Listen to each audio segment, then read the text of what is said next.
Dimensionamento humano para espaços interiores. Advertência.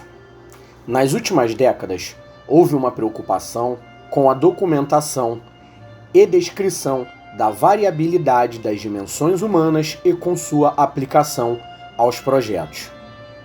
Entretanto, continua a existir um problema significativo na divulgação deste conhecimento para a grande variedade de potenciais usuários, a comunidade de design e de projeto.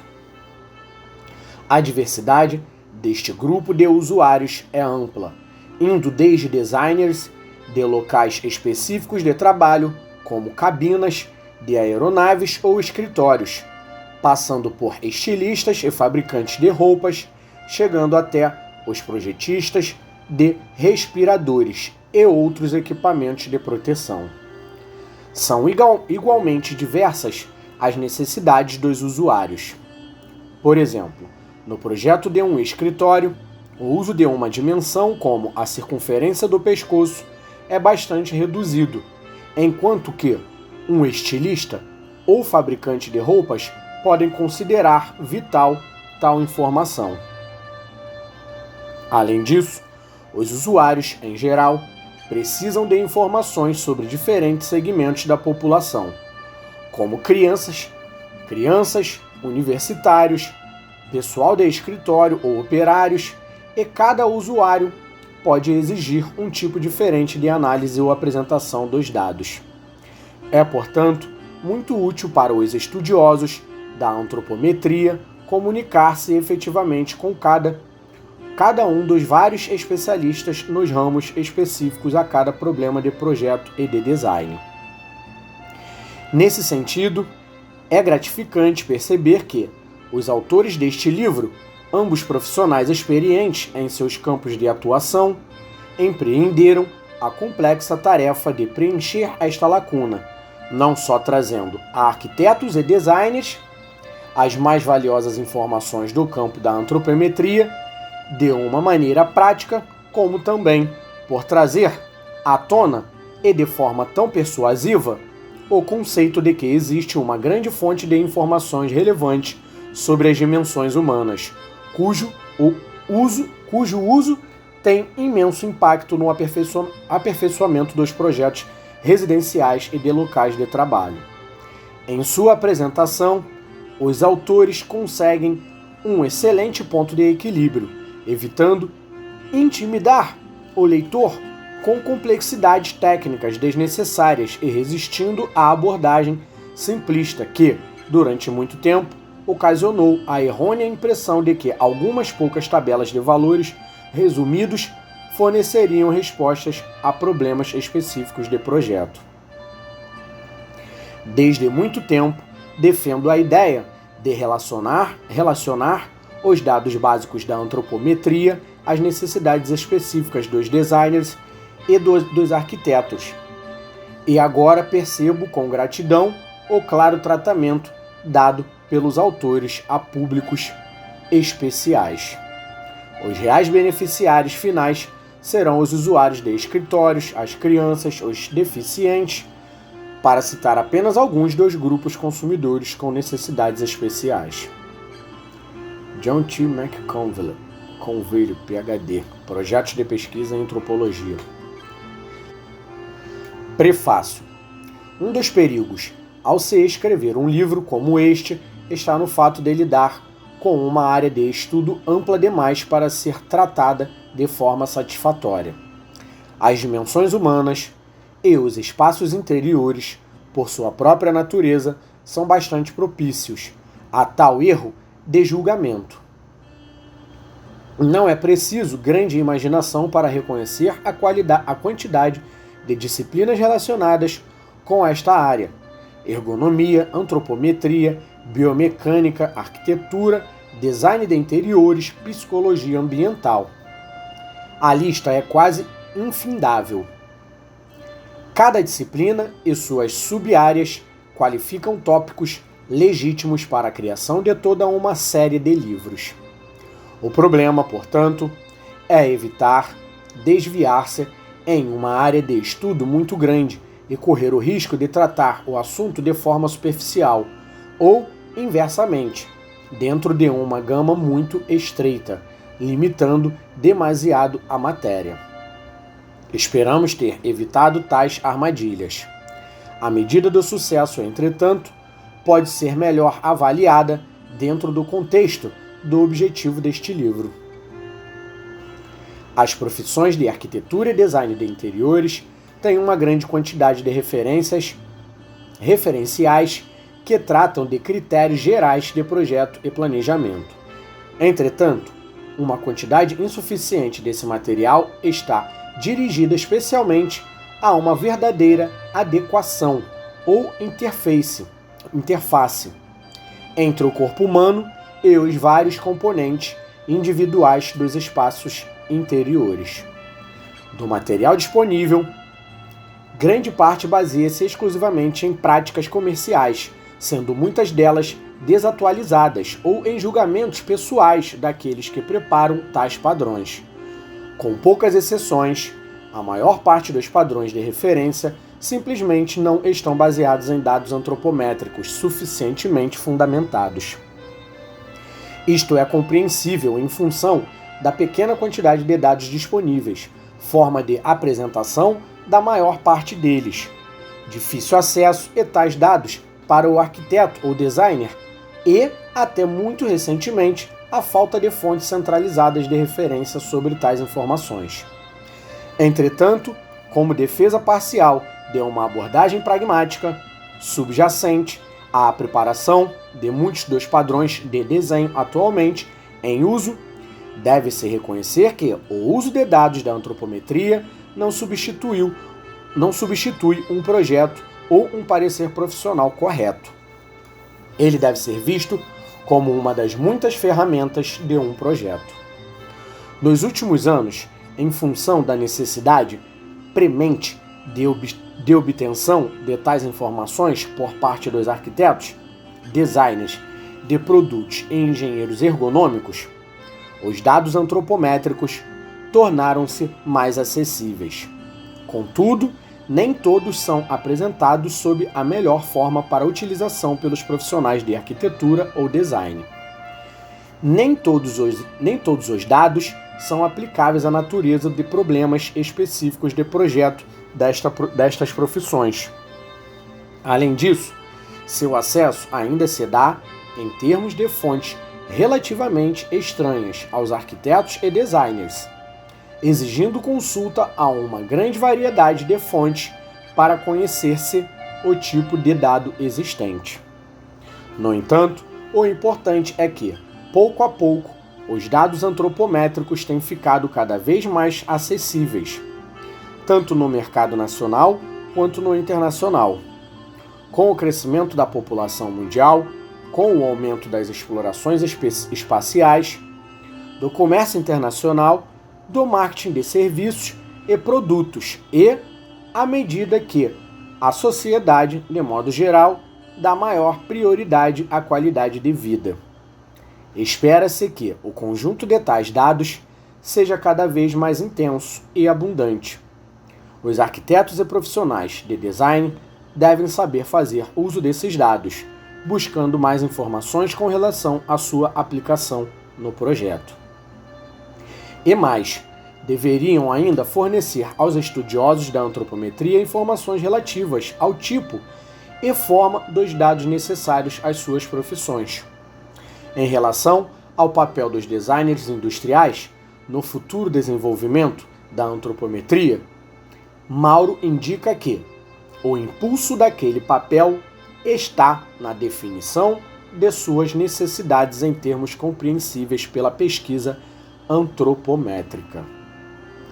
O mesmo deve ser aplicado ao arquiteto e ao designer de interiores. Os objetivos gerais deste livro, portanto, são os seguintes: 1. Desenvolver a consciência por parte do arquiteto, designer de interiores, construtor, fabricante e usuário sobre a importância da antropometria, uma vez que ela está relacionada à adaptação humana aos espaços interiores. 2.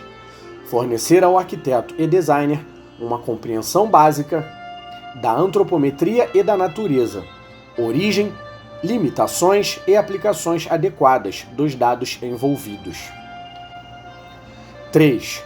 Fornecer ao arquiteto e ao designer uma fonte de dados antropométricos relevantes à natureza dos problemas de projeto, mais frequentemente encontrados por estes profissionais, e apresentá-los de maneira adequada. 4. Com base nestes dados, propiciar àqueles profissionais uma série de padrões referenciais gráficos, analisando a interface do corpo humano com os componentes físicos de alguns espaços interiores considerados protótipos para morar, trabalhar ou divertir-se. Como consequência, o livro é dividido em 3 seções principais. A parte A procura familiarizar o arquiteto e o designer com elementos da antropometria em termos de teoria, limitações e sua aplicação. São também discutidos problemas antropométricos especiais de deficientes físicos e idosos, além de uma abordagem sobre os assentos. A parte B consiste exclusivamente em dados antropométricos sob a forma de tabelas e ilustrações afins. A parte C apresenta uma série de padrões referenciais de projeto, sob a forma de plantas e cortes de interiores típicos, mostrando a relação adequada entre usuário e espaço. Durante o desenvolvimento da pesquisa para a elaboração do livro, constatamos que muitas de nossas justificativas quanto à necessidade da utilização desses dados como ferramentas de projeto foram contínuas e, em alguns casos, dramaticamente reforçadas. Tudo isso evidenciou ainda mais a urgência para publicar o livro. Queríamos compartilhar um pouco do que aprendemos e ainda oferecer sugestões para ações mais adequadas. Portanto, o epílogo contém alguns exemplos de como a falta de sensibilidade em relação às dimensões humanas no projeto de vários componentes de espaços interiores pode ocasionar não apenas desconforto ao usuário, mas também, em alguns casos, lesões corporais e até mesmo a morte. Introdução. Data de muitos séculos a fascinação de filósofos, artistas, teóricos e arquitetos com as dimensões do corpo humano. No mais completo tratado de arquitetura remanescente da antiguidade, Vitrúvio, que viveu no século I a.C., em Roma escreveu, : O corpo humano é de tal forma projetado pela natureza que o rosto, do queixo até o topo da testa e a mais baixa raiz dos cabelos, é a 10ª parte de toda a sua altura. A mesma medida tem a mão aberta do pulso até a ponta do dedo médio. A ponta do queixo, a coroa da cabeça, equivale a 1/8 de sua altura. E incluindo o pescoço e o ombro, do topo do peito até a mais baixa raiz de cabelo, é 1/6. Do meio do peito ao topo da cabeça é 1/4. Se tomarmos a altura da face, a distância da parte inferior do queixo até a parte inferior das narinas é 1/3 dela. O nariz, a partir da parte inferior das narinas até uma linha entre as sobrancelhas, é igual. Daí até a mais baixa raiz dos cabelos é também 1/3, compreendendo a testa. O comprimento do pé é 1/6 da altura do corpo. O do antebraço, 1/4. Os outros membros também têm suas próprias proporções simétricas, e foi com o uso dessas proporções que os famosos pintores e escultores da antiguidade atingiram renome mundial. Uma vez mais, o ponto central no corpo humano é naturalmente o umbigo. Se um homem for colocado deitado de costas, com mãos e pés estendidos, e um compasso for centrado em seu umbigo, os dedos das mãos e dos pés irão tocar a circunferência descrita a partir daquele ponto. E da mesma forma que o corpo humano permite um traçado circular, uma figura quadrada também pode surgir dele. Pois, se medirmos a distância das solas dos pés até o topo da cabeça, e então aplicarmos a medida aos braços estendidos e abertos, a amplitude encontrada será a mesma que a altura, como no caso de superfícies planas, que são perfeitamente quadradas. Vitrúvio não estava preocupado apenas com as proporções do corpo, mas também com suas implicações metrológicas. Em uma alusão ao projeto dos templos gregos, ele nos diz: eles extraíam dos membros do corpo humano as dimensões proporcionais que pareciam necessárias em todas as operações construtivas. O dedo, ou polegada, o palmo, o pé, o cúbito. Durante a Idade Média, e a propósito do corpo humano, o monge Dionísio escreveu que esta dimensão equivale a 9 vezes a altura da cabeça, enquanto o italiano Cennino Cennini, no século XV, descrevia o comprimento de um homem como igual à sua largura, com braços estendidos. Durante o Renascimento, Leonardo da Vinci criou seu famoso desenho sobre a figura humana, baseado no homem padrão vitruviano.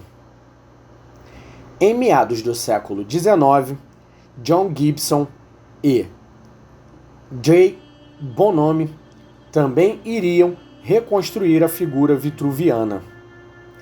E mais de 200 anos depois que Vitrúvio escreveu seus 10 livros de arquitetura, Le Corbusier iria reacender o interesse no padrão vitruviano com a criação do módulo número 1.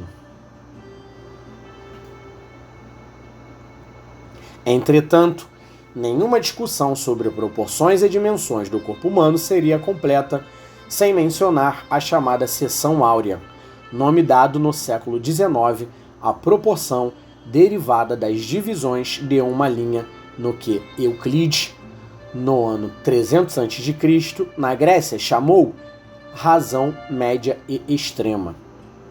Segundo Euclides, uma linha é cortada em tal proporção somente quando a linha completa é, em relação ao maior segmento, o que o maior segmento é para o menor. Embora pelo menos 3 termos sejam necessários para o estabelecimento de qualquer proporção, o que é absolutamente peculiar em relação à seção áurea é que o terceiro termo da proporção é igual à soma dos outros 2. Tão fascinante era essa noção da seção áurea que no início do século XVI, Luca Pacioli, grande amigo de Leonardo da Vinci e provavelmente o mais famoso matemático da época, escreveu um tratado sobre o assunto chamado Divina Proportione, no qual dotava a seção áurea de várias propriedades místicas, tanto na ciência quanto na arte.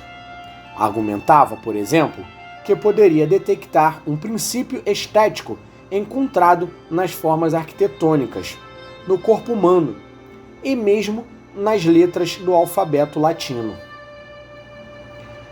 Já foi afirmado que a proporção da chamada seção áurea é muito superior a todas as outras proporções. Inclusive, experiências atuais indicam a preferência da maior parte das pessoas pelas proporções mais próximas da razão média e extrema de Euclides. Tal proporção foi empregada como elemento consciente no projeto arquitetônico durante o Renascimento, embora também na arquitetura da Antiguidade, como na Idade Média, pode-se ter projetado de acordo com a proporção da seção áurea. Em tempos mais recentes, seu mais entusiasta defensor foi Le Corbusier, que em 1948 escreveu um livro sobre proporções com base na seção áurea. A observação mais fascinante sobre a seção áurea, entretanto, está relacionada com a figura humana. Se uma linha horizontal for traçada através do umbigo, 3 medidas diferentes do corpo serão produzidas, conforme se vê na figura 1.4. Uma representa a estrutura ou a distância do topo da cabeça até o chão. Outra representa a distância do umbigo até o chão, enquanto a terceira representa a distância do topo da cabeça até o umbigo. Argumenta-se que, se as letras indicadas forem substituídas por medidas reais, a razão da estatura em relação à altura do umbigo até o chão geralmente se aproxima a 1,618. A proporção das 3 medidas se conforma basicamente à razão média e extrema de Euclides. Apesar das tentativas de Vitrúvio de relacionar o corpo humano com o sistema de medidas empregado pelos gregos no projeto dos templos, historicamente, a preocupação básica da humanidade com a figura humana foi mais estética, mais envolvida com proporções que com medidas e funções absolutas. Nas últimas décadas, entretanto, houve um aumento da preocupação com as dimensões humanas e corporais, como fatores decisivos no processo do projetar. Em nenhum outro setor, esta preocupação foi maior que no campo da engenharia das configurações do homem, assim chamada nos Estados Unidos, ou ergonomia, como é chamada na Europa. Deve-se notar, entretanto, que a preocupação pelas dimensões corporais é apenas uma das várias áreas de interesse para o engenheiro ergonômico, ou para o especialista em ergonomia, devido à natureza bastante complexa daquela disciplina. De acordo com uma definição, a engenharia humana, de configuração do homem, ergonomia e biotecnologia, não é uma simples disciplina científica, mas uma síntese que integra as ciências biológicas, psicologia, antropologia, fisiologia e medicina com a engenharia. A ergonomia já foi definida como a tecnologia do projeto, que é baseada nas ciências biológicas humanas, anatomia, fisiologia e psicologia. Em outras circunstâncias, foi definida simplesmente como uma ciência interdisciplinar que estuda as relações entre as pessoas e seus ambientes. A maior parte concorda que tanto os termos engenharia humana quanto ergonomia podem ser usados, e neste livro serão utilizadas as duas denominações.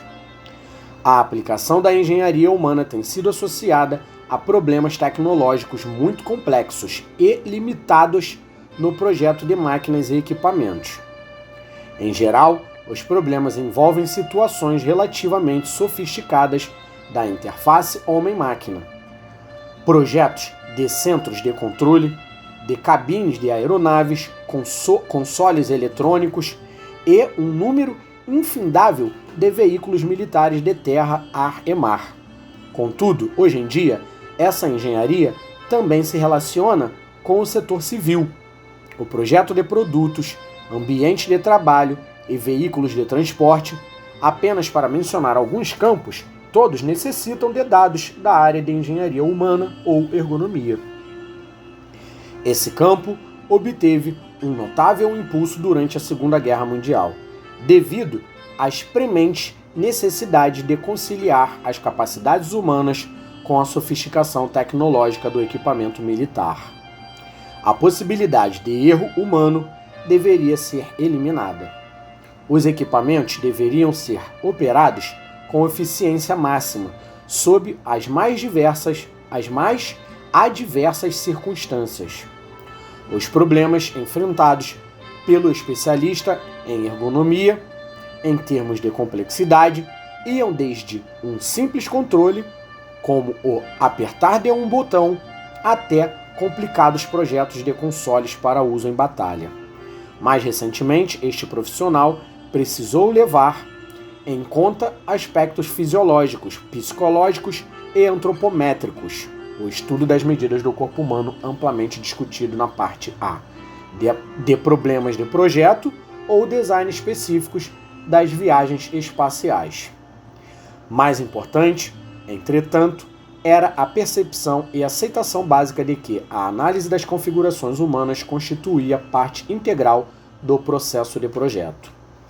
Entre as mais importantes destas configurações está a dimensão e o tamanho do corpo humano, à medida que se relaciona com a chamada adequação ergonômica do usuário a um ambiente, um aspecto da chamada interface homem-máquina, termo constantemente mencionado pelos estudiosos da área.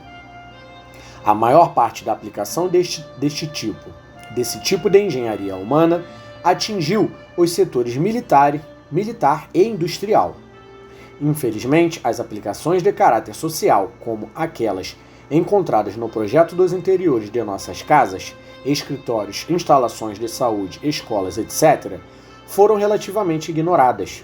Fato bastante irônico, quando se constata que grande parte da filosofia da engenharia humana baseia-se na premissa de que tudo é projetado para pessoas, onde, então, o conceito de projetar a partir do próprio homem poderia fazer mais sentido do que no campo da arquitetura e design de interiores. O objetivo deste livro, portanto, é concentrar-se nos aspectos antropométricos da ergonomia e aplicar os relativos dados ao projeto de espaços interiores. Isto se dará sob a forma de padrões referenciais de projeto, antropometricamente direcionados para garantir que as pessoas sejam atendidas de forma adequada pelos vários componentes dos ambientes internos em que vivem, moram, trabalham, etc., apropriados às variadas dimensões corporais, pesos, idades e condições físicas dos indivíduos. Além disso, os usuários são também diversos em variadas etnias e formações culturais. Apesar das variáveis envolvidas, a interface entre o usuário e ambiente projetado ou adaptado ao homem deve garantir conforto, segurança e uma vivência eficiente e alegre daquele ambiente. As alturas das superfícies de trabalho de uma cozinha, escritório ou estúdio, os espaços livres para cadeiras ao redor de uma mesa de jantar ou de reuniões, as alturas de prateleiras em apartamentos ou bibliotecas, as larguras de corredores em edifícios comerciais ou residenciais, tudo isso deve refletir as configurações humanas das dimensões corporais. Em geral, por vários motivos, somos solicitados ao projetar para um grupo de usuários bastante variado. No outro extremo, podemos desenvolver projetos para um único usuário, ou então a população usuária pode constituir-se num grupo específico: crianças, idosos, universitários, deficientes físicos e etc.